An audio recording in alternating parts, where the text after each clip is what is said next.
ஊர்ல இருக்கிற சண்முகருக்கு மட்டும் இருக்கா அப்படின்னு ஒரு சிலர் கேட்கலான்னு நினைப்பீங்க. எப்பயுமே நான் ஒரு தலத்தை பத்தி சொல்லும்போது, அதிலும் குறிப்பா முருகனை பத்தி பேசும்போது, அருணகிரிநாதரை பத்தி பேசாம இருக்கவே முடியாது, இருக்கவும் மாட்டேன். அது எல்லாருக்கும் நல்லா தெரியும்.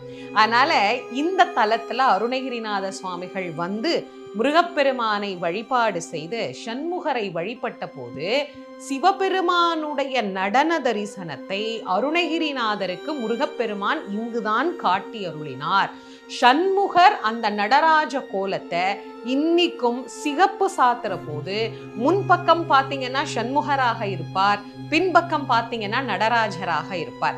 இன்னிக்கும் அருணகிரிநாதருக்கு நடராஜ தரிசனம் காட்டியது நானும் எங்க அப்பாவும் வேற இல்லப்பா, 2 பேரும் ஒண்ணுதான் அப்படிங்கிறத காட்டிய கோலத்தை சண்முகர் பக்தருக்கும் காட்டுகிறார் அப்படின்னு சொன்னா, சண்முகரை பத்தி இன்னும் நான் ஏதாவது சொல்ல